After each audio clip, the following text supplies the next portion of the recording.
ziar les téléspectateurs Bantamba TV di ñëw yéen ci émission 100% football local tous les mercredis sur la télévision Bantamba TV télévision askan bi di ci ànd ak ndaanaan bu mag bi Akran Ndiaye le grand consultant ziar naa la.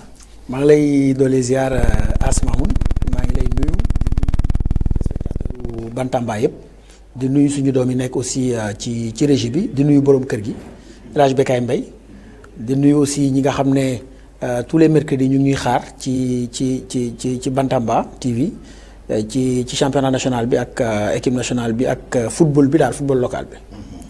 jërëjëf ndaanaan tey chemise ngeen di am kontaan naa ci yow. waaw xam nga man ci yooyu laay dox xam nga bii passé da nga jëm sa Casmir bu mel nii.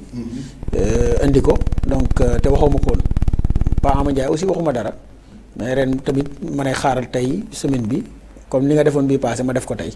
pour wan la ne chemise aussi mën naa ko soxla ah oui. mais yëpp nga defetu Bantamba TV ci match bi ñu doon joué match amical bi seen match bi ñu doon joué keroog. mais defet bi du ma ko validé. waaw li tax doo ko validé. parce que Bantamba. dafa am ay stars yu fi ne. te bokkuñu ci match bi. xam nga Bantamba buy joué match boo xam ne Asmamoun Seye ancien attaquant bu Jaraaf ancien attaquant bu équipe nationale du Sénégal. joué catégorie yëpp. bokk ci ñi daaxoon a dugal bi ci Sénégal. As joué wul ci match bi. Bantamba di joué ak Akran Ndiaye. nekkoon un excellent milieu de terrain. très technique. Capable de livrer des passes décisives. Capable de marquer des buts. Capable de marquer des coups francs. Balle arrêtée. mu manqué xam nga boobu équipe te wóor na ma ne El Hadj Bekay Mbaye ñëw. Pape Modou tamit joué wul. Pape Modou tamit joué wul le directeur.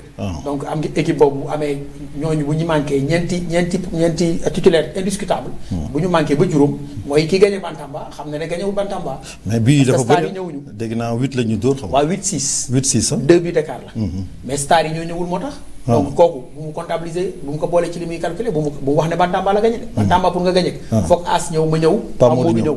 ba pare El Hadj Bekay ñëw taxaw. moom Mbaye moom bu joué wul sax. bu ñëwee taxaw rek. 50% bu adversaire bi day wàññeeku. waaw. mi ngi noonu kon ñu encouragé leen.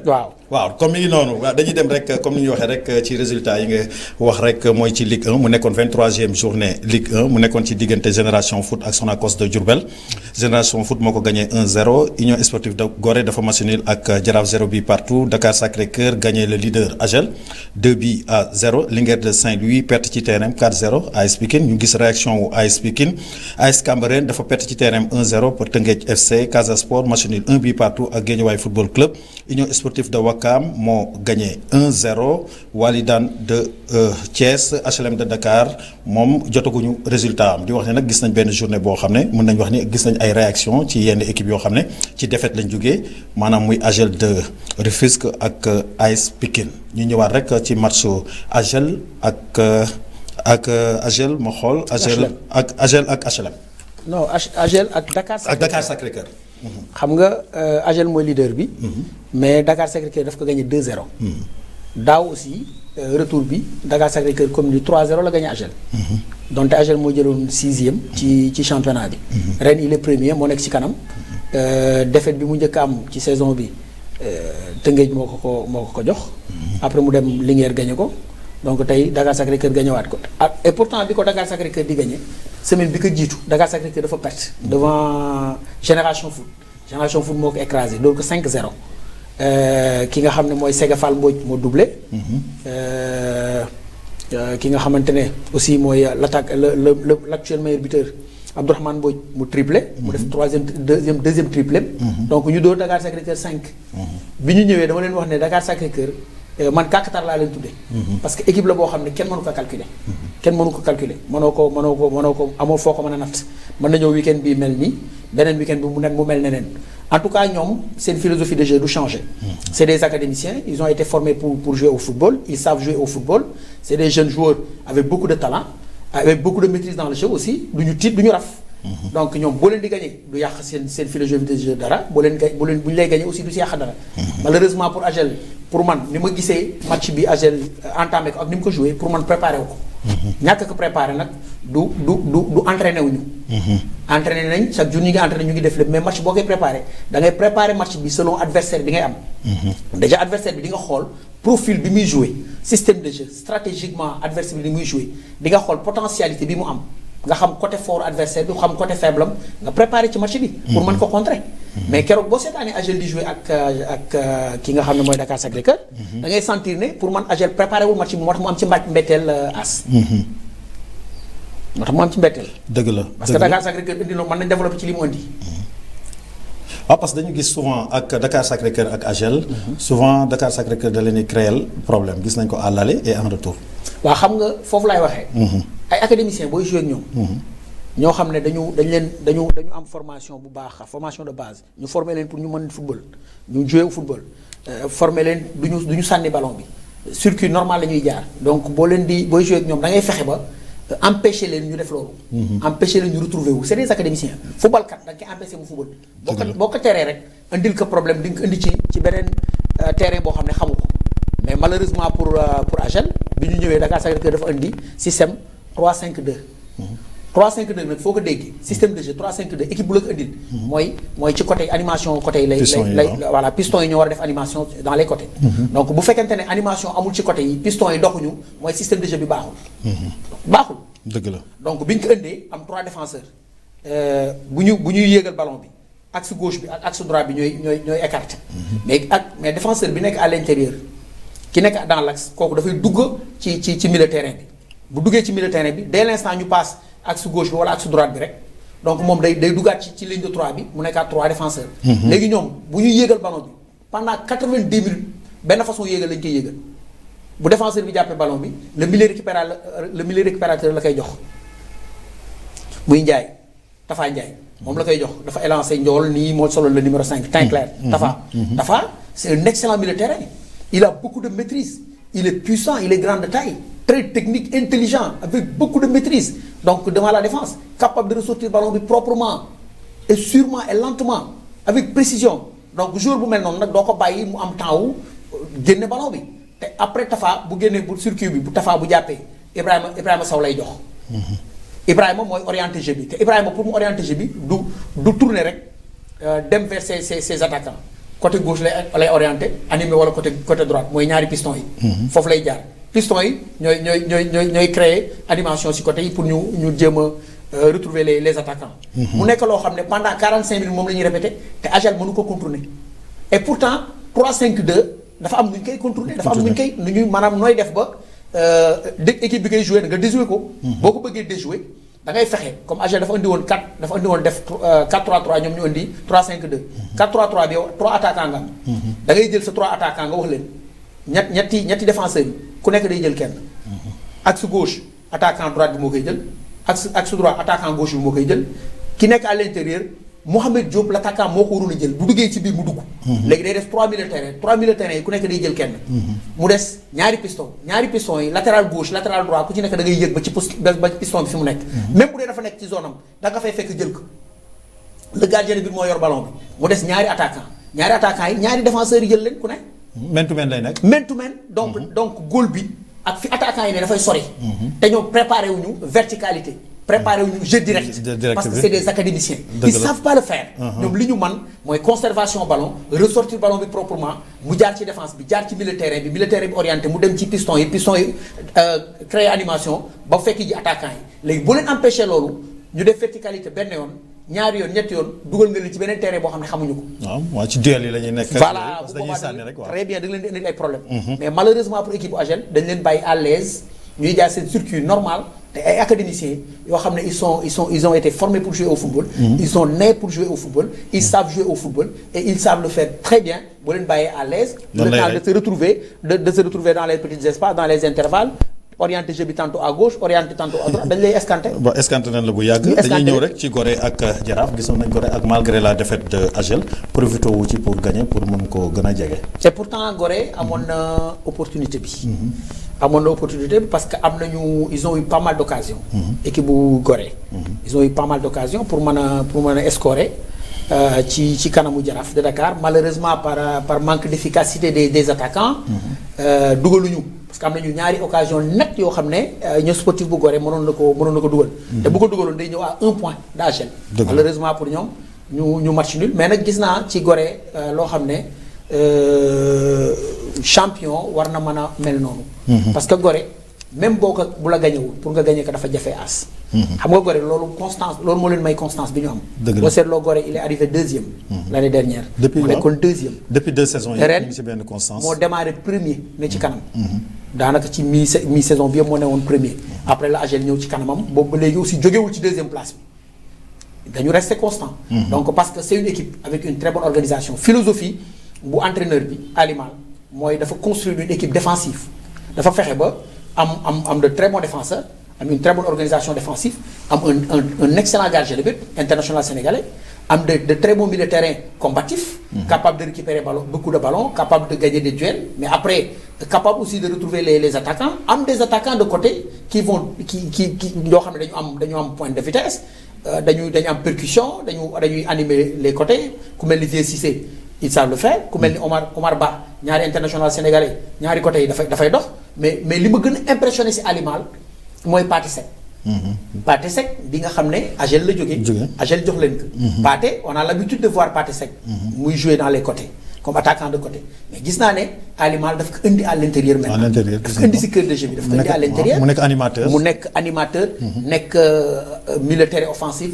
en soutien derrière l'attaquant axial te ça marche à merveille parce que Pathé dafay dugal ay am na capacité day dugal ay but ba pare day joxe ay balle de but donc foofu mu ko indi aussi donc gis naa ne am na lu bëri lu mu indiwaat ci lu mu apporté ci équipe bu Jaraaf bi bu baax bu Gorée bi quoi bu Gorée bi autant pour moi donc Gorée bu doon dugal ay but yu bëri am naa yaakaar ne te pourtant mooy deuxième meilleur kii attaque meilleure attaque parce que moo nekkoon meilleure attaque. waaw moo ko nekkoon meilleure défense. léegi mooy deuxième meilleure défense mais mooy deuxième meilleure attaque derrière Génération Foot. parce que avec 25 buts. marqué Génération Foot triplé. bu Abdourahmane bi. waaw dañuy ñëw foofu après moo tax ñu dem à 26 buts. 26 buts waaw ci moom dina ñëw parce que dina ñëw ci buteurs yi dañuy dem rek gis nañ tamit comme ni nga koy waxee rek AS Pikine gis nañ réaction mu dem fële ca Saint-Louis fekk ko dóor ko 4-0 te defe naa loolu musul am parce que AS Pikine musul gagné Linguère de Saint-Louis. waaw xam nga dama waxoon ne Pikine dañu am ils ont un bon groupe. am nañu une très belle équipe ils ont un bon groupe l'AS Pikine am nañu un très bon gardien de but. muy Amar Fall. l'enfant de Niary Tally et de Grand Dakar. am nañu aussi une très bonne défense. une défense solide avec des jeunes joueurs. et des joueurs aussi avec beaucoup d'expérience. donc Malick Ndoye boo ko waxee da ngay xam ne c'est international sénégalais. nekkoon Rouf Teungueth FC. am sélection équipe nationale jël fii. CHAN. donc Omar Samba Anne aussi kenn doon ko présenté fait partie des meilleurs défenseurs du championnat Omar Samba Anne. donc Sidia Etienne. aussi Diagne seen arrière latéral droit. moom aussi c'est un excellent défenseur défensivement il est solide mais il est capable aussi d'apporter beaucoup de choses offensivement à Sidia Etienne. milieu de terrain boo fu ñëwee aussi am nañu des milieux de terrain avec beaucoup de talent. ak le retour de Lamine Correa. le retour de Lamine Correa devant donc ñu am aussi.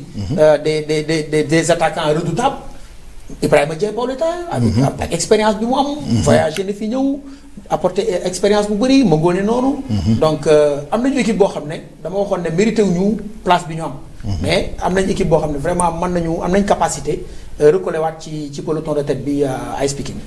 ñu ñëw ci Teungueth AS Cambérène ñu gis tamit comme ni ñu koy waxee rek chaque jour rek ci arbitrage yi parce que tey amoon nañ benn invité muy Sidi Niang mais dafa nekk ci contentieux ak président arbitre yi muy Malang Diédhiou ñu ngi fële sax ci tribunal actuellement ni ñu ngi ci maanaam ci audience bi di wax ne rek gis nañ tamit comme ni ñuy wax rek benn Teungueth boo xam ne ak maanaam le coach Malick Daaf gis nañ ko ba léegi rek mi ngi ci peloton bi te ba léegi mi ngi am ngëm-ngëm pour jël le champion. waaw xam nga Malick moom aussi c'est un coach constant Malick. xam nga te philosophie moom du changer. Malick buy construire dafay construire aussi une équipe solide. défensivement d'abord base équipe mooy défense. boo amee une très bonne défense. man après si loolu ngay basé pour mën a construire taxawal benn une équipe compétitive. parce que dañuy wax ne boo bëggee gagner ay match il te faut des attaquants comme As Mamoun. capable de marquer beaucoup de buts. mais boo bëggee gagner ay titres il faut nga am une très bonne défense solide avec un excellent gardien de but. donc c'est ce que Malick a eu du côté de Teungueth FC grâce à un président aussi. avec beaucoup de vision. ah oui un président déterminé aussi à gagner des titres. ton ami. waaw un président déterminé à gagner. gis naa mu lay sànni xeer keroog. Babacar Ndiaye noonu la mel. noonu la ñuy def noonu la may def à chaque fois. parce que boo waxee rek mu ne ma rouge blanc nga bokk ma ne ko waaw rouge blanc laa bokk. mais terew maa dëgg tëngee. dëgg la et puis bu ma neexee déplacé wu sax ñëw pour superviser la xool la. parce que suma adversaire dañu war a daje. di ko tooñ. Babacar suma frère la sa frère la comme ni nga ko waxee ku baax la. mais moom vraiment dafa am ambition. Babacar te il est déterminé à gagner des titres. mu jaral ko aussi mu def ci le maximum. il a beaucoup investi Babacar Ndiaye. il a beaucoup investi.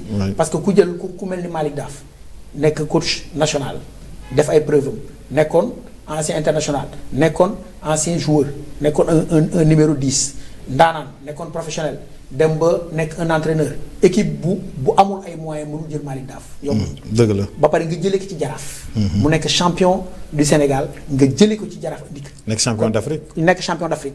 ak U17 yi kon ku mel noonu pour nga décrocher ko xam nga il te faut beaucoup d'argent hein.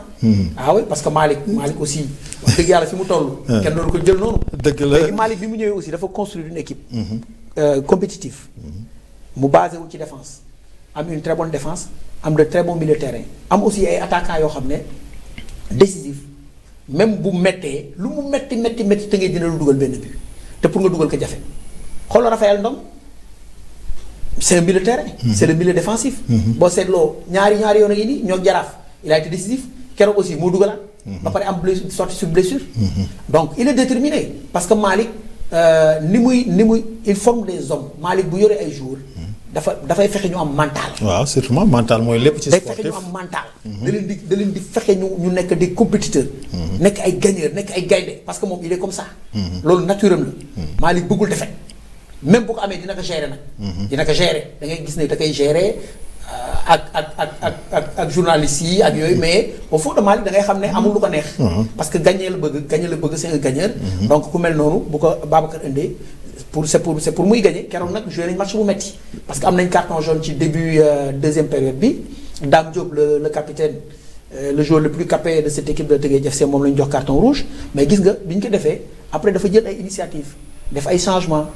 repositionné waat joueurs yi renforcer waat leen defaat confiance ci ñoom galvaniser waat équipe bi pendant presque deuxième mi-temps bi yëpp Malick toogul. dëgg la mu ngi pousse équipe bi. mu ngi rectifier mu ngi taxawloo parce que boobu ñu ngi doon souffrir parce que métti na. benn moment boo xam ne vraiment. avec une belle équipe de AS Cambérène sur le plan jeu vraiment surtout Seydina Issa Laye. le capitaine de l'AS Cambérène le numéro 15 vraiment il a été excellent. il a été exceptionnel mais seen bii boobu dugg la. waaw xam nga moom la gars yi di laam-laamee. xam nga boo seetloo bii boobu dugal nañ ko Agel. premier bi Dakar Sacré-Cœur dugal Agel noonu la mel. waaw donc ñu accordé ko. bii aussi gars yi ñu ngi naan dugg na duggul franchir na ligne bi franchir ko en tout cas arbitre bi accordé wu ko.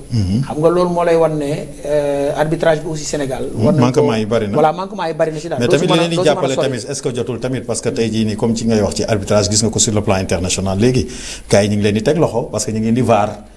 comprendre nga loolu lépp tamit mi ngi leen di aider parce que nit rek la.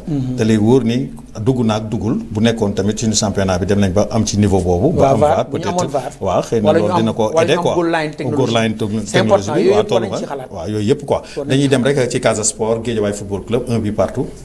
waaw xam nga Guédiawaye aussi mooy li ma wax Guédiawaye aussi dafa war a relancer waat bu baax ci championnat bi parce que Guédiawaye même population wu Guédiawaye mérité wuñu position bi équipe bi am. mérité wuñu ko honnêtement. mérité wuñu ko parce que Guédiawaye aussi ñàkkuñu équipe. am nañ ay joueurs yu baax Guédiawaye am nañ ay joueurs yu baax am un redoutable attaquant aussi Fallou Faye un attaquant capable de marquer beaucoup de buts. Fallou il est à 9 buts. nekkoon na Agel. Agel dañ ko joué Agel. ren Teungueth da nga jëloon. boole ko ci groupe bi. après Malick moo ko boolewul ci ay préféré. c'est-à-dire ñi mu bëgg ñi mu retenir boole ko ci. après bi mu ko bàyyee mu dem Guédiawaye bi mu ñëwee Guédiawaye aussi titulaire la c'est pas titulaire Fallou Faye mais il s'est imposé bi mu ñëwee dafa am patience liggéey buñ ko dugal mais xamoon na ne moom buñ ko dugalee loolu génn ci groupe bi te biñ ko dugalee ba léegi génnatul ci groupe de performance bi fi mu ne booy wax Guédiawaye doolu lim ñetti joueurs te li moo Fallou Faye parce que c'est un redoutable attaquant capable de marquer beaucoup de buts et des buts très très importants aussi Fallou Faye l'enfant de Rufisque l'enfant de Tenouille. ñu gis tamit comme ni koy waxee rek ci Casa Sport tamit avec seen attaque bi gis nañ ba léegi rek ñu ngi ci constance tamit. waaw xam nga Casa Sport aussi c'est une équipe très jeune. c'est une équipe très jeune boo seetloo dañu am défaut maanaam problème mu Casa Sport. mooy début championnat bi. Casa ku ñëw Ziguinchor da lay gagné. ñi fa ñëw ñëpp ñu si bëri def leen gagné. ñeneen ñi def leen sax escoré. mais problème mu Casa Sport moo ne woon voyage. maanaam Casa Sport gagné gul woon benn équipe à l'extérieur. xam nga boo bëggee jël championnat aussi il faut ngay gagner ay match à l'extérieur. donc loolu moo daloon sa copain Balla Djiba. donc mais Balla c'est un excellent entraîneur. Oui. Il a un très bon groupe parce que boo seetloo il a des très jeunes joueurs. ku mel ni Pape Semou ku mel ni Ansoumana Samoura. ku mel ni Boubacar Koli xam nga. am nañu équipe bu baax. am nañu potentiel bu baax a baax. am nañu un très bon gardien de but aussi milieu terrain bi aussi macha allah. ñoom Khalifa Ababacar. donc ñoom ñëpp. baax équipe bu baax la ñu am. Casa Sport mais malheureusement li ñu gagné à l'extérieur bariwul. loolu moo tax fi ñu toll fi ñu positionné ñu ne fa. équipe bi xaw a sooxe léegi mais ba léegi ñu ngi ci 5 premiers yi ba léegi. waaw ba léegi génnuñu ci. dañuy dem rek ci Union Sportive de Ouakam ak Walidane de Thiès 1-0. waaw Ouakam Walidane. Ouakam aussi. équipe bu naqaree joué la Ouakam. Ouakam gis AGER rek laa gis mu sonal ko fi yenn sonal yi. gagné ko aller gagné ko retour mais pour nga gagné ko aller gagné ko retour lu jafe la.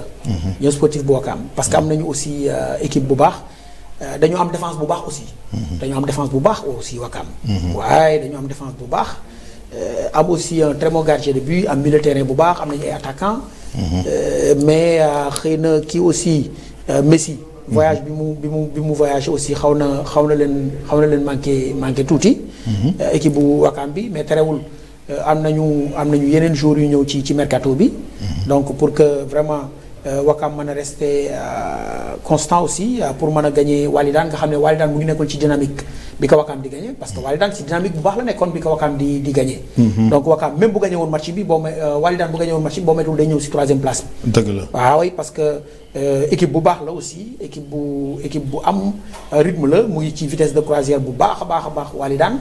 moo tax am naa yaakaar ne AGEL.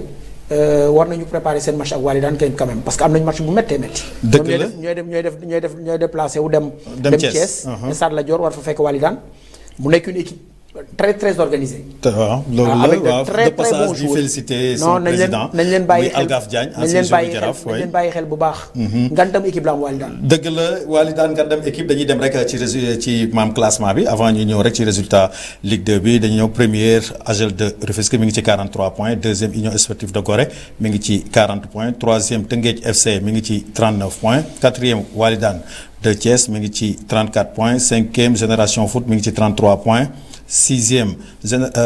sixième Union Sportive de Ouakam mi ngi ci 32 points septième Casa Sport mi ngi ci 31 points huitième AS Pikine mi ngi ci 30 points neuvième Jaraaf de Dakar mi ngi ci 29 points dixième Dakar Sacré-Cœur mi ngi ci 26 points 25 points onzième ñi ngi ci Stade de Mbour mi ngi ci 23 points douzième Guédiawaye Football Club mi ngi ci 23 points 13e HLM de Dakar mi ngi ci 22 14e Linguère de Saint-Louis mi ngi ci 20 15e Sonacos 20 16e AS Cambérène mi ngi ci 17 points di wax ni rek gis nañ comme ni ñu koy waxee rek mi ngi gën a serré xam naa ni moom comme ni mu koy waxee rek Teungueth FC moom bàyyiwul xel AGEL de Rufisque Gorée tamit mi ngi ci maanaam Aliman le nouveau sélectionneur national xam naa ni après dinañ ñëw foofu ci deuxième partie bi xam naa ni rek avant ñuy gën a ñëwaat rek dañuy dem rek ci résultats yi nga xam ne tam am nañ ko ci Ligue 2 bi rek tuuti mu nekkoon ci diggante AS Douane ak Duc 0 but partout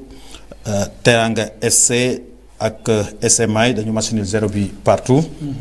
ñu ñëw ci Amitié FC ak Thiès FC dañu match nul tamit 0 but partout mu nekkoon derby Thiès waaw ñu ñëw ci jamono Fatick ak Ndiambour de Louga 1 but partout AS Bambey dafa match nul 1 but partout ak AS Saloum Port Autonome de Dakar moo gagné NGB 2-1 Jambar Football Club gagné 1-0 AS Kaffrine di wax Oslofa ak Génération ak Guelwaar moom jotaguñu seen résultat di wax ni rek SMA mi ngi mel ni allure bi xaw na wàññeeku tuuti pour mu gën a creuser écart bi mais ñi topp ci moom tamit ci ginnaaw ñoom ñëpp kenn gañawul waaw mooy mais 2 points d'écart. moo dox digganteem ak.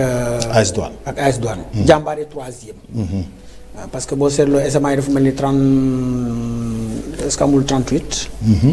est-ce que li am 36. waaw SMA mi ngi ci 38. waaw Douane am 36 waaw. voilà Jambaar 35. 35 waay. waaw mu ngoog donc kon moom digganteem moom ak 3e bi daanaka 3 points d'écart moo dox ci diggante bi. 3 points la rawee troisième bi rawee 2 points. ki nga xam ne mooy deuxième. dëgg la donc mu nekk championnat aussi bu métti xam nga Ligue 2 dafa métti.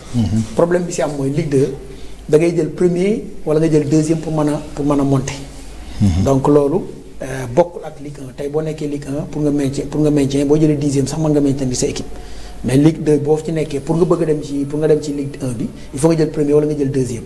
donc premier bi ak deuxième bi ñu ngi koy jouer entre SMA FC ak AS Douane ak. Jàmbaar bàyyiwul aussi. AS Douane mu ngi ci Jàmbaar bàyyiwul moo tax course bi daal dina metti ni Ligue 1 bi mel dafa mel ni noonu la Ligue 2 bi mel parce que Ligue 1 bi aussi points yi bariwul. donc 3 points le premier bi rawee deuxième bi rawee 4 points à troisième bi. donc mu ngi noonu mu nekk championnat boo xam ne vraiment loolu mooy charme mu championnat bi mooy dafay rester serré jusqu'au bout. dëgg la. dafay rester serré jusqu'au bout ñu ngi gis tamit comme ni ñu wax rek ñu ngi koy wax rek sànq yaa ngi koy wax ci Abdourahmane Mbodj boobu nekk meilleur buteur championnat actuel mu ngi ci 11 buts 11 réalisations moom it gis nañ ko jël na ko ci Mohamed Diop di wax ni rek comme ni ñu wax rek gis nañ benn équipe génération foot boo xam ne mi ngi comme ni ñu koy waxee rek retour dañuy gis muy nekk ci maanaam benn progression boo xam ne comme ni ngay wax rek souvent ñoom seen début saison dafay xaw a compliqué tuuti mais bu ñu demee ba affaire bi huilé rek dañuy gis muy yéeg en vitesse. waaw xam nga déjà Abdourahmane Mbodj. il a 18 ans. nekk xale boo xam ne vraiment bi saison bi ibbee ak léegi. Abdourahmane génération foot bi mu koy formé bi mu koy gis. dañ ko jël en tant qu'attaquant axial mu ñëw génération foot après. ñu yóbbu ko ci côté bi mais bi ñu demee ba am problème mu attaquant de pointe. dañu indiwaat Abdourahmane comme attaquant axial Abdourahmane bi mooy deuxième triplé ci année bi attention. bi mooy deuxième triplé ci année bi. te ba tey ki koy paas moo koy paas. Mohamed Dieng. donc génération foot dañoo am équipe boo xam ne c'est une équipe jeune aussi. c'est des académiciens. une équipe jeune am un très bon gardien de but am des défenseurs aussi très disciplinés défensivement concentrés sereins am des milieux de terrain très techniques. yoo xam ne vraiment seen maanaam expertise beeg technicité bi nekk si ñoom dafa jéggi dayoo. ku mel ni Pape Abbas Badji kooku il fait partie des meilleurs milieux de terrain de ce championnat Pape Abbas. pourtant Casa Sport la ne woon après Casa moo ko bàyyi génération foot jël ko mais ñoom génération foot seen façon bi ñuy footballé boo adversaire bi bu ko préparé wul dañ koy escanté. xam nga lu tax parce que dañu am.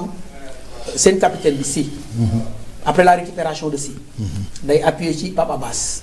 Pape Abbas mooy orienté jeu bi Pape Abbas bu ko orienté aussi. du passe Sébastien Noguera. beneen milieu terrain bi. Sébastien dafay def tafu ji si Abdourahmane Mbodj. donc Pape Abbas bu récupéré ballon bi xam nga kan lay joué day joué ak Mohamed Dieng côté droite. wala mu joué ak Sega Fall Mbodj côté gauche. Mohamed bu Abbas di joué ak moom profondeur lay joué ak moom parce que Mohamed il va vite.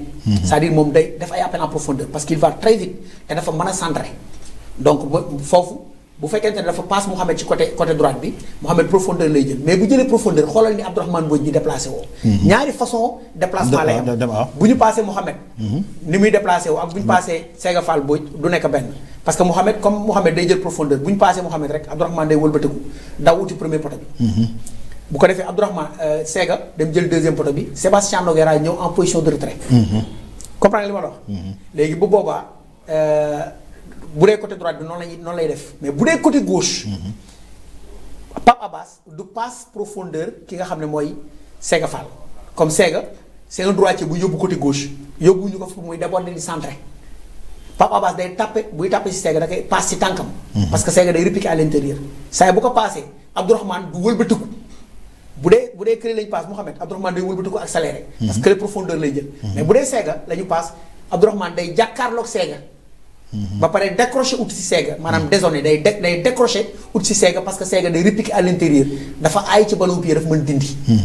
donc ñaari appels yi bu dee côté gauche ak côté droite ñaar yëpp du nekk benn. du bokk waaw ni ñu attaqué côté gauche bokkul ni ñu attaqué côté droite bokkul. bii day ñëwee laaj bi day ñëwee en retrait. bii day décroché ñëw. waaw day def en profondeur la moom day accéléré. dem dëgg la. donc mu nekk variation boo xam ne ci seen côté seen façon attaque.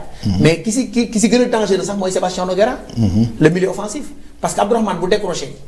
Sébastien day jowaat loog moom. day dugg foofu seega bal yu bëri yu Sébastien du dugal foofu la koy dugalee.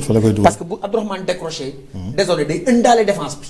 moment bi muy indi défenseur bi kii day def appel croisé ak moom Sébastien. dëgg la comprendre li ma la. léegi espace boobu muy bàyyi ci ginnaaw. foofu la Abdourahmane di passe moom mu dem dugali ko. dëgg la mu nekk équipe boo xam ne équipe bu naqaree téye la. Sega doublé na def keroog. mooy l' attaquant numéro 7. numéro 7 un jeune attaquant il n'a que 16 ans. 16 ans ce garçon 16 ans. donc Abdourahmane def triplé moom it bi mooy deuxième triplé Abdourahmane aussi 18 ans. Mohamed Dieng noonu donc mu nekk équipe boo xam ne vraiment. C'est des jeunes joueurs. C'est des académiciens mais ils savent jouer au football quand même. oui ak seen coach Boubacar Gadiaga. waaw Boubacar waaw moom formateur du sànni xam nga moom xam-xam te moom jeune la moom football moom xale. moom boo ko waxee mu ne ma football xale. xale wax rek xale kay def. waaw ñu ñëw nag ci attelage bi nga xam ne tamit moom la fédération def pour les entraîneurs de l' équipe nationale muy ci U17 U15 U23 ba ci U20 bi ak équipe nationale locale bi tamit ñu remarqué ci tamit beaucoup d' anciens internationaux loolu xam naa dinañ ci waxtaan tuuti rek dañuy dem rek ci U17 bi ñu ngi gis comme ni ñu koy waxee rek entraîneur principal Lamine Sané entraîneur adjoint Seydina Issa Aïdara coach adjoint encore Moussa Diatta parce que dama xaw a jaaxle sax parce que coach adjoint laa gis moom lañ def préparateur physique Samba Ndiaye def préparateur gardien Lamine Thiaré moom yàgg na ci am na ci yu bëri moo leen formé mais ñu gis tamit comme ni ñu ko waxee rek ci équipe nationale yi ñu ngi gis les anciens internationaux ñu ngi leen di maanaam boole du ma ne reconnaissance mais tamit defe naa ni ñoom am nañ benn vécu ak ay diplômes yoo xam ne permettre na leen tamit ñu mën a exercer. permettre na leen tamit ñu mën leen jox équipe nationale dañuy dem rek ci U17 bi avant ñuy dem ci yeneen équipe nationale bi ci Lamine Sané. waaw xam nga dañuy wax ne mbir. boo bëggee mu dox. doo ko jox sa waay mais da nga koy jox waayam dégg nga ko. maa la dégg. maa la dégg waaw. mbir. waaw doo ko jox sa waay da nga koy jox boo bëggee mu dox waayam nga koy jox. doo ko jox sa waay da nga koy jox waayam da nga koy jox ku ko xam. ki ko xam moom. mais doo parparloo. dëgg la doo ut sa nitu bopp rek jox ko te xamul maîtriser wul si li muy def dara si li nga ko jox. kon doo am résultat. dëgg la mais Lamine Ludovic Sané. ancien international sénégalais bu ñu ko joxee équipe jaadu na. mais man lenn rek mooy laay xaw a craindre tuuti. mooy catégorie bi ñu ko jox U17. xam nga U17 pour man ak U15 ñoo yem. pour man boo koy jox da nga koy doo ko jox un coach da nga koy jox un éducateur c'est-à-dire c'est des jeunes joueurs. un formateur quoi voilà foofu laay waxee. ba pare jox ko xam. xam nga Lamine ndaanaan la ku xam football la ancien international nekkoon na Sénégal joué na fii sunu final ba sax defe naa moo dévié woon ballon bi. waaw nekk na professionnel tamit. nekkoon na professionnel. mais est-ce que maîtriser na footballu Sénégal est-ce que maîtriser na Sénégal. waaw est-ce que mi ngi fi quoi. waaw moom laay wax. waaw loolu nañ ko xool xam nga xale yi U17 yi. daanaka fi ñu leen di jëlee mooy ci académie yi. parce que boo seetloo U15 U17. ay suñu U15 ak suñu U17 li tax ñu am doole. li tax équipe bi di performer mooy ci académie yi lañ leen di jëlee. tey ku mel ni exemple bi ma joxe tout à l'heure ku mel ni Sega Fall Mboy. il n'a que 16 ans. ba pare mu ngi joué ci équipe élite bi. championnat national ligue professionnelle bi. joué na ligue des champions ay match ak génération foot. à 16 ans. donc xale bu toll noonu ku mel noonu boo ko sélectionné ci U17 yóbbu ko compétition day def feuille flamme. parce que tàmm na au niveau. tàmm na ko xam na ko. mais Lamine ñi ñu toftal ci moom xëy na ñoo koy dimbali. waaw damay ñëw ci Issa Aïdara moom yàgg na jàmbaar football club moom rek mënoon na diriger sax équipe nationale U17 parce que formateur la tamit ancien international la tamit. waaw ñooñu foofu laay waxee dama ne Lamine. moom ak Moussa Diatta. Lamine ay Moussa Diatta ñooñu ko entouré ñooñu xëy na. dinañ ko jàppale ci lu bari. mais bu fekkee Lamine kese moo yor U17 bi pour mu performer dafay xaw a jafe du yomb. est-ce que warul comme li nga wax nii pour ma fekk si la est-ce que loolu taxul tamit ñu taftal ko ñaari adjoint parce que dañu gis Issa Aïdara ñoom ñëpp ay formateurs lañ comme ni nga ko waxee. mais loolu moo jaadu. loolu moo jaadu parce que Lamine bu ñu ko bàyyee moom rek ak équipe bi tey bu ñu fekkoon dañ ko indi bàyyi ko moom mu indi staffam. fan la jëm ak équipe bi. maîtriser wu leen xamu leen. waaw et puis est-ce que maîtriser na tamit football petite catégorie bi. foofu laay waxee non football petite catégorie moom. boo nekkul Sénégal dundoo ko mënoo ko maîtriser. dëgg la. sunu bos waaw. parce que mën na maîtriser beneen mais pas suñu bos. dëgg la donc mais comme niñ ko booleeg ñoom Moussa ak yooyu xëy na loolu aussi mën na ko dimbali jàppale waaw en tout cas ñu ngi koy ñaanal. yàlla may ko si une réussite totale parce que aussi équipe bi mu jël nii dafa doon jël ay titres de équipe bi. waaw defe naa ni waaw Malick Daaf moo ko mujjee jël nekk champion d'Afrique. waaw ak Pape Ibrahima Faye. waaw moom it def na fa liggéey bu mag. léegi dañuy dem rek ci U15 yi di leen les champions d'Afrique mooy U15 yi seen entraîneur principal defe naa ni dañ ko maintenir rek muy Ousmane Diop coach adjoint di El Hadji Malick Seydi. Coach adjoint encore Djibi Fall préparateur physique Landem Malick Faye préparateur gardien Momar Meng tamit comme moom géndoo nañ sama waay la moom it yàgg na jàmbaar gis nañ fi tamit Djibi Fall tamit defe naa ni moom it yàgg na ci formation comme ni ñu koy waxee rek ñi topp ci ginnaaw ñoom ñëpp ay formateurs lañ. effectivement xam nga U15 bi aussi bu fekkee dañu maintenir même groupe bi. loolu dëgg la loolu moo jaadu. parce que bu ñu jógee ci compétition ñoom gis nga résultats yi ñu am donc bu fekkee lu mel noonu bu amee aussi continuité. dafa am solo ci équipe. mais boo changé pour changer rek. mën na indi problème wala mu perturber sax groupe bi. dëgg la donc comme ñi maîtriser nañu. équipe bi ba pare nañ leen bàyyi ñu continuer. dëgg la di leen féliciter encore waaw dañuy ñëw ci sélection féminine bi rek muy équipe A féminine coach principal Mame Moussa Cissé moom yàgg na fa coach adjoint Mbayang Thiam ancienne internationale moom it préparateur physique ñu ngi ci Mathurin Dionou. préparateur gardien ñu ngi ci Oulay Dieye di wax ni Pape Moussa Cissé moom defe naa ni yàgg na ci football féminin bi. effectivement xanaa benn changement moo ci am mooy Soukay. Soukay waaw Soukay laa ci gisul Soukay Cissé muy entraîneur u Aigle de Médina. waaw Soukay Cissé moom la ñu génn. moom la ñu génne te moom it ko amoon expérience la. oui macha allah te yàgg na ci équipe nationale bi yàgg na ci trop. dëgg la di gis nañ ko tamit li muy liggéey ci football féminin bi parce que am na benn académie bu am solo. même Pépito coach Pépito. Pépito aussi mu ngi woon ci équipe nationale bi.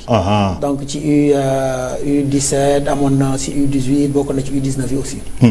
waaw suñu jógee foofu rek ñu kii ko rek parce que temps bi moo ñu xaw a xooj tuuti rek dañuy ñëw rek ci équipe féminine U20 bi ñu ngi gis tamit Abetali Fall muy un ancien international tamit moo nekkoon entraîneur u AS Bambey di ancien joueur u Douane coach su adjoint ñu ngi ci Mame Antoinette Youm préparateur physique ñu ngi ci Moussa Ndiaye préparateur gardien Mamadou Pané.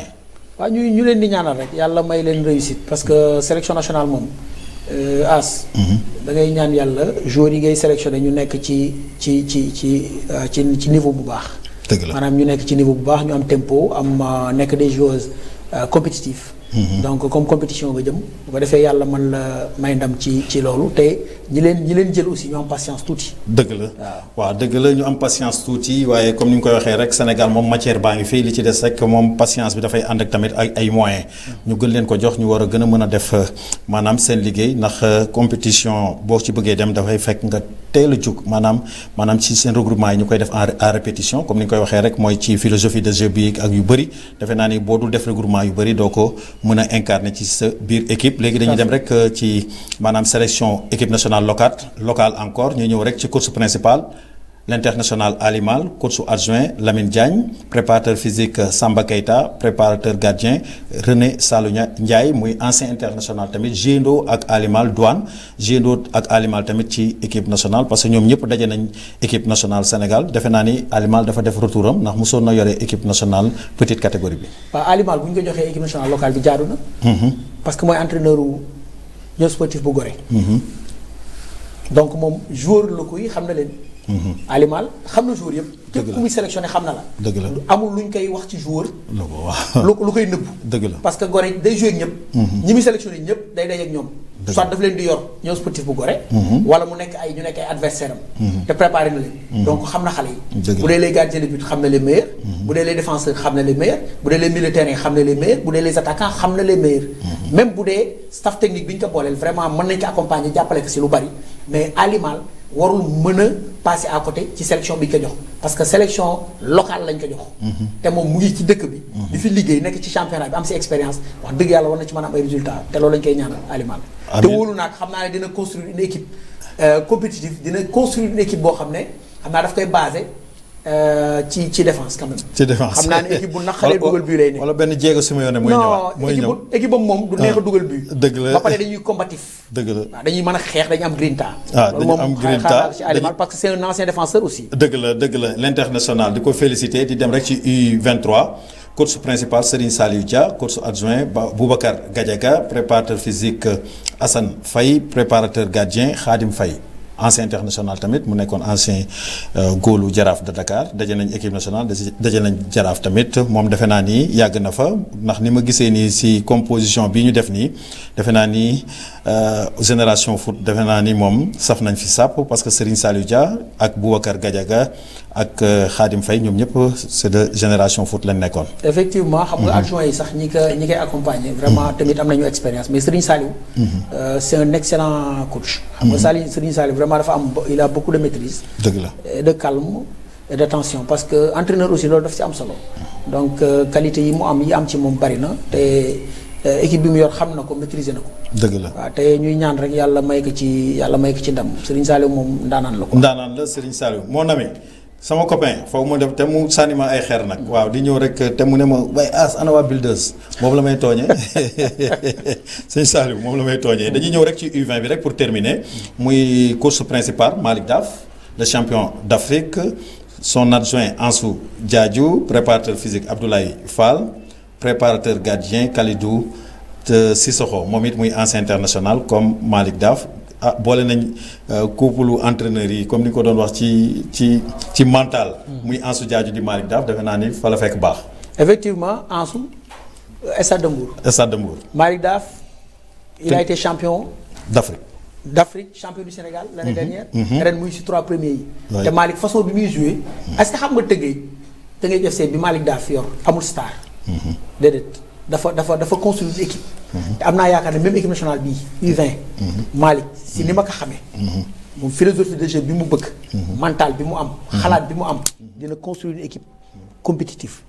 dina construire une équipe boo xam ne daf koy baser aussi ci défense.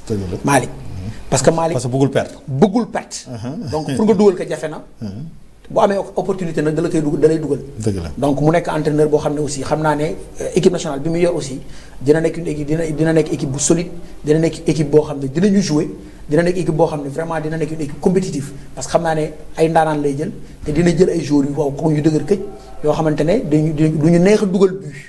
en tout cas équipe nationale bii ma gis muy local bi ak U20 ñaari coach yi ñu ko jox. c'est des coachs yoo xam ne pour nga gagner leen jafe na. mën nga leen gagner de mais du yomb de. dëgg la mën nga leen gagner du yomb mais xam naa ne moom guerrier yi moom ñooy ëpp chance de jouer ci équipe yi. dëgg la muy U20 bi ak équipe locale bi. dëgg la ñi fi nekk ku dul guerrier ku dul xeex. gaw ma nga bokk ci de. waaw ku amul mental. déedéet xeexkat yi ñoo ëpp chance bu bokk ci ñaari sélection yooyu ma gis kañ macha allah. noonu lañ mel quoi parce que mooy seen identité. tout à fait parce que ñoom moom seen équipe bu ñu ko yoree moom maanaam ci côté engagement. lenn rek moom a xaw a jaaxal dañ koy am quoi. lenn rek moom a xaw a jaaxal ci choix yi. mooy le cas de Taban Dieng. Taban affaire am xaw na ma jaaxal tuuti. donc je sais pas pourquoi mais jaaxal na ma. waaw dina ñëw xëy na nekkul woon mosul nekk international sénégalais. mosul jaar équipe nationale mais jaar na Jaraaf comme ni nga ko waxee. jaar na Yaakaar de Rufisque jaar na ci ay équipe nekk un jeune entraîneur aussi bi mu yoree AGEL jëlee que national yóbbu ko ba Ligue 1 daaw mu jël 6e ren bi ñu démarré championnat bi Gorée moo jëloon premier. mu ñëw jël première place bi ci Gorée te ba tey moo nekk ci kanam. mois bi passé moo ne woon coach du mois nekk meilleur coach bu Sénégal ci mois bi passé donc ñuy joxe sélection nationale yi moom mu nekk ci kanam ñu jox ki nekk deuxième ñu jox ko équipe ki nekk troisième ñu jox ko équipe ak ñeneen ñoo xam ne sax xëy na yoruñu ay équipe te moom bi nekk ci kanam kenn jox ko équipe aussi loolu vraiment laaj na réflexion ak waxtaan daal ak taxaw seetlu. incha allah ak taxaw seetlu. mais dina ñëw. Taban moom tuuram moom dina ñëw parce que mi ngi ci voie boo xam ne. tout à fait mais maanaam sélection yi ni ñu ko joxee. xëy na expérience su Malick expérience su Ali Mal ak yooyu ngay wax.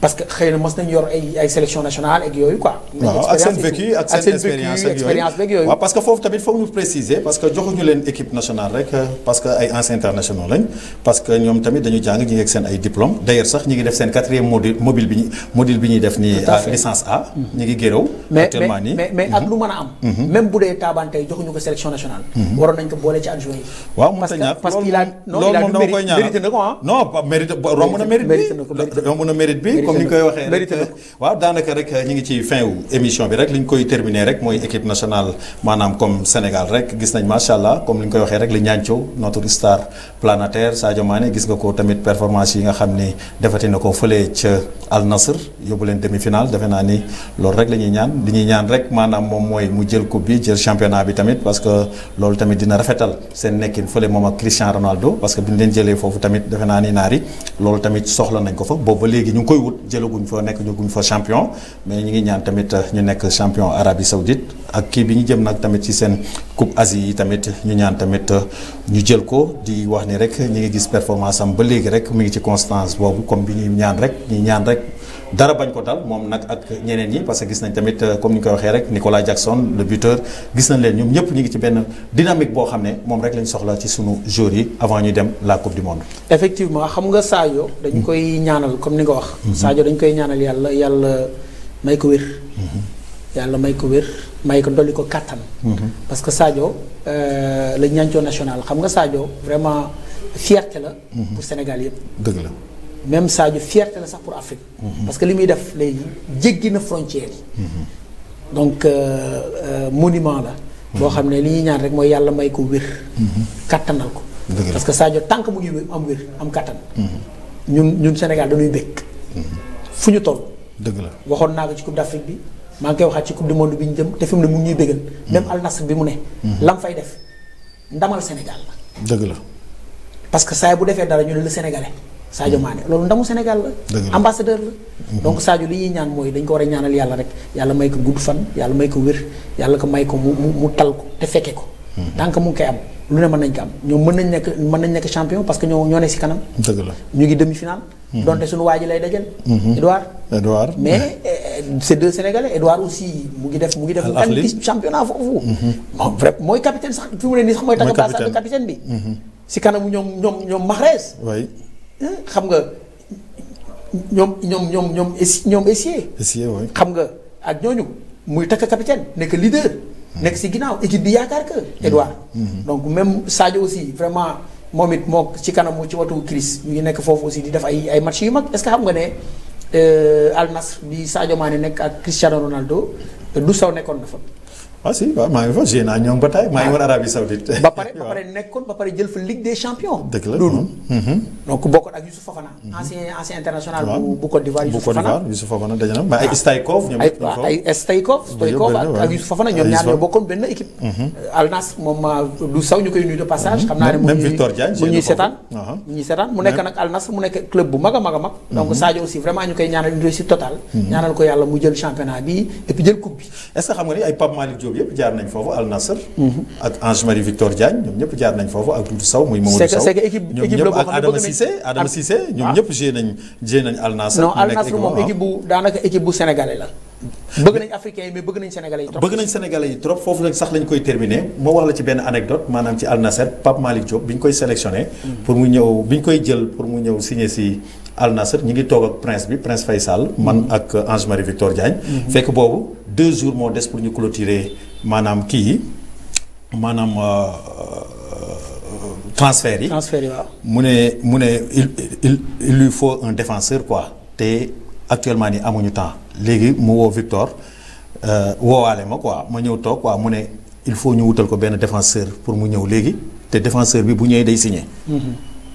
parce que amuñu waaw parce que amuñu jot pour xool ko. mu nekk ku pare. ñu tànn ci lañ jël Pape Malick Diop. macha allah ak taay bi waaw bi ñu ko signé mu ñuy menacé mu ne bis bu baaxul dama leen rek mais Pape Malick ñëw dajeeg match boo xam ne comme Al Hilal mooy seen rival. mais mu def fa benn match boo xam ne macha allah. tout à fait maanaam après sax Al Nassr mujj gi sax prince bi dafa ñëw sax mujj ñu maanaam neexal jox ñu léegi ay appel téléphonique international léegi ñun duñu fay daanaka man ak Victor Diagne. macha allah waaw loolu waaw dañuy ñëw rek comme ni nga koy waxee rek daanaka tamit ñu ngi ci fin wu émission bi tamit dinañ féliciter tamit sunu ñaari sénégalais yi muy maanaam Christian sunu neuf bi waay maa ngi ñëw maa ngi jum Nicolas Jackson ak sunu doom ju bees ji muy Baara Ndiaye muy joueur bi nga xam ne comme li ma koy wax rek ñu ngi koy xaar rek temps dina ñëw ci tamit ci équipe nationale Sénégal ñu leen di féliciter comme ni ñu wax rek muy performance bi ma lay wax rek constance bi nga xam ne tamit sunu joueurs yi sunu attaquants yi ñu ngi ci muy Nicolas Jackson gis nga ko bii bi nga xam ne moom la dugal comme ni ma koy waxee rek Nicolas Jackson chaque jour tant que mi ngi lucide ci biir 18 rek day dugal ay bii mais suy dem ci précipitation rek day raté parce que bii bu difficile nag la dugal ci une touche loolu mën nga ko def rek day génn. xam nga mais nga gis concentration bi mu def ak tey bi mu def rek nga xool ko rek nga xam ni tant que mi ngi confiance am rek day nekk jour boo xam ne comme li may wax rek ci grand rendez-vous yëpp da koy toj. xam nga Nicolas dafa nekk un attaquant complet. waaw toj ko foofu temps bi mi ngi may kii waaw. dafa nekk attaquant bu complet. Nicolas. yàlla dafa def mu am taille. taxaw. waaw. yàlla aussi dimbali ko mu am point de vitesse. macha allah am qualité ci moom. mu am techniquement mu baax. ba pare intelligent. Nicolas il a été formé comme attaquant de côté. ah excentré. parce que dafa am point de vitesse. il va vite il est percutant il sait dribbler il est capable de faire des dribbles il est capable aussi de marquer des buts. li mu doon dugal bari ñu indi ko à l'intérieur. li mu nekkee Villarreal. dëgg la exploité ko ba tey mu nekk équipe nationale. mais Nicolas importance bi mu am si équipe nationale mooy tant que mu ngi fi. suñuy joueurs dañuy dox. dañuy dox si waaw. secteur offensif bi tant que Nicolas mu ngi fi. mais ba ci milieu terrain bi Sadio Mané day dox. Ismaïla Sarr day dox. Iliman Ndiaye day dox. sa sëriñ. Modou Habib. Habib Diallo Habib Diarra day dox. les milieux terrain ñoom day Sénégal ñëpp parce que da lay trouver boobu déggee mooy le milieu terrain bi parce que da lay trouver solution chaque jour. mi ngi si dañuy am ku ñuy dénk. waaw dénk baa ngoog. da ngay am koo dénk. te moom dafa xam fu muy décrocher. dëgg la des fois day décrocher désolé pour maanaam pour fexe ba bu décrocher tey indi défense bi. dëgg la pour mën a créer espace boo xam ne brèche boo xam ne ay partenaires bi dañ fa mën a jaar. dëgg la comprendre mais Baara ñu bàyyi ko xel. Baara moom waaw non day ñëw. incha allah nañ ko bàyyi rek xel après la coupe du monde moom. ñu war a ñëw parce que ay andi Diouf ak yooyu yëpp bëri na ay boy yoo xam ne ñu ngi ci benn ay xale ay waaw yooyu mais Nicolas aussi yàlla ko yàlla may wér. Bamba Dieng gis nga ko keroog tamit. non Bamba ngi toj championnat mi ngi toj championnat France waaw yaa ngi koy gis. keroog ma dugal deuxième bii bi ñoom Marseille waaw ndeysaan jubilé wul sax parce que comme Marseille la nekkoon man Marseille laa sax xaw naa si kii mais geste boobu mu def neex na ma quand même. parce que moo dugal deuxième bii bi mais célébré wu ko comme jaaroon na Marseille et tout. mais li ma la mën a xamal mooy Nicolas il est excellent il est exceptionnel mais Bamba Dieng nañ ko bàyyi xel. nañ ko bàyyi xel mu ngi ñëw de. waaw mu ngi ñëw bu baax a baax. et puis Malang Sarr. dem na finale coupe de France. coupe de France. comme yow gis nga ko démb match bi mu def. xam nga Malang. waaw mais il est constant. non loolu dañ koy bàyyi ci beneen kii rek. parce que foofu ñu def ko benn spécial. non Malang parce que foofu ñu def ko spécial nañu indi Malang mu ne si wetu. Kalidou Koulibaly. Kalidou Koulibaly il est en train d'exploser. en Arabie Saoudite. dëgg la il est en train de faire une très bonne saison. en Arabie Saoudite. mais xale bii. nañ ko bàyyi xel nañ ko indi si wetu Kalidou. toftal ko si wetam. dëgg la bu Kalidou sonnee ñu indi ko bu bëggee reposer ñu indi ko bu soxlaa xale soxla rakam ñëw épaulé ko ñu indi Malang. waaw moom ci coupe du monde bi moom dama gis. non dafa war a nekk si wetam dafa war a nekk si wetam. mu bokk ci sélection bi waaw assurance la quoi moo gën a wóor quoi looy tàggoo. waaw sant yàlla. julli ci yonante bi sallallahu alayhi wa sallam comme d'habitude. mais As. bala maa tàggoo. dafa am lu xewoon weekend bi passé. événement bu mag. Ada Fass. ma ñëw ci. doon bëri ak ndaanaanu bërikat yi. muy Eumeu Sène. mu nekk mbër kaabil. ñu bëri bu rëy Ada Fass daan ko jël bu rëy boo xam ne moom la Eumeu daan daanaate. wallaahi lazim. daan na ko Balla Gaye. non daka daan jël boo xam ne xam nga Balla Gaye sax bi mu koy daan ca xabal bi dafa dem ca poqataanu tànk ba. ca kaw mais bii Ada ci tësën bi la ko ca xabale. ci tësën bi ci suuf. bële dafa kawe bi muy ca xabal Balla da ko rof ci poqataanu tànk bi ba pare wéeru ci kaw Balla mu toog. jaaxaan. mais bii Ada dafa jàpp ci ngembali ci ak loxo droitam. wàcc ba pare ndengeeñ ko. léegi loxo bi nekkoon ci kaw pied loxo gauche bi nekkoon ci kaw. mu rocc ko wéer ko ci hanche bi. ba pare caxabal ko ci suuf appuyé ci hanche bi tuur Eumeu Sène Eumeu toog ba mel ni ku jaaxaan sax wet. dafa mel ni Eumeu daan bi da ko bett. dafa mel ni mag ñi dañuy jaaxaan déggoo li ma la wax de. Modou Lo daa jaaxaan kii daa jaaxaan. xam nga Eumeu moo waxoon ne Modou ak Sa Thiès. dinañ bëre ba naaw. mais kiñ siy daan. day jaaxaan. Eumeu waxoon loolu. moo tax jaaxaan na moom it. moom it jaaxaan parce que Modou Sa Thiès da nga yegg fu sori pourtant Eumeu Sène jël na tànku Sa Thiès ñetti yoon Pape Birahim Ndiaye ne Bécaye du ko daan. Bécaye ne ko wóorul Modou Lo laa wax. tànk Modou Lo la kii jël. Modou Lo waaw moo jël moom la Eumeu Sène jël tànkam. ñetti yoon Birahim Ndiaye ne góor gi ne Bécaye du ko daan. waaw mais bi ko Sa Thiès jëlee da ko daan xamul tax. parce que fa ka Sa Thiès yegg moo sori. waaw dëgg la le grand consultant. donc ëmb aussi. fi nga xale bi yow foo mu yóbbu la fële rek ci ñoom Bamba Thiam nga nekk fa ak. non kii lay rivaliser. koy rivaliser kii Jéeri Ngone. gis nga ni ma la taxinee nii. si football. waaw non damay rivaliser Jéeri Ngone dégg naa keroog mu toj télé bi. waaw mais damay rivaliser ak moom ci làmb ji. ñëw naa dëgg la jërëjëf sant yàlla sant yàlla di kontaan ci ñoom Jéeri Ngone. ñoom Pape. madame Badji. ñoom sëñ Khadim. ñoom ñëpp ñu ngi leen di bëggee bu baax a baax. ñoom Petit Mbaye sa waaw sa fils Petit Mbaye sama doom. ñoom Petit. di nuyu aussi borom kër gi muy El Hadj Bekay Mbaye. dëgg la di nuyu suñu waa kër. dëgg la madame Ndiaye xale yi sama yaay. démb rek maa ngi am yóbbanteem. ak sama maam nee na ñoom dañuy seetaan. dëgg la à chaque fois walaay ndeysaan di la laaj saa bu ma jotee rek dama naan aas. dëgg la aas ak yi fi dem mu ne ma aas fu mu toll rek naan le meilleur. le meilleur te xamul ne mooy le meilleur. vraiment di kontaan si ñëpp di nuyu suma rek. dëgg la Mamadou Niang Mbaye ak madame Mbaye Assou Thiam. dëgg la jërëjëf Akran Ndiaye le meilleur comme ni ñu koy waxee rek muy surnom di ko wax l'ambassadeur tamit macha allah gis nañ sa taxawaay tamit ci championnat Sénégal gis nañ li nga xam ne tamit yaa ngi koy def fële ca AGEL de Rufisque gis naa keroog tamit président Babacar Ndiaye di la tooñ affaire waaw derby Rufisque waaw muy nit ku baax nit koo xam ne macha allah gis nañ ko di defaat rek appel am na yoo xam ne moom ñu ngi koy gis ñu koy génnee ci les dirigeants du football sénégalais muy ci fédération sénégalaise de football xam naa ni loolu damay bàyyi rek ba beneen émission ñu mun ci waxtaanee rek mooy ci prime yooyu nga xam ni tamit yooyu yëpp mi ngi génn maanaam dafa nekk loo xam ne tamit du taaral waaw ay photo yu bëri ay tour yu bëri mi ngi génn te loolu defe naa ni nekkul lu rafet ci su football Sénégal ndax football moom bu ñu ko waxee moom bu ñu demee ba naan ay prime de performance defe naa performance ki nekk ci terrain lañ ko war a joueurs yi ñoo ko mérité pour man waaye acteurs yi quoi mais délégation moom vraiment waaw yooyu moom nekkul loo xam ne waaw yu kii la quoi parce que dafa nekk loo xam ne lu sensible la doo ci mën a wax parce que loo ci wax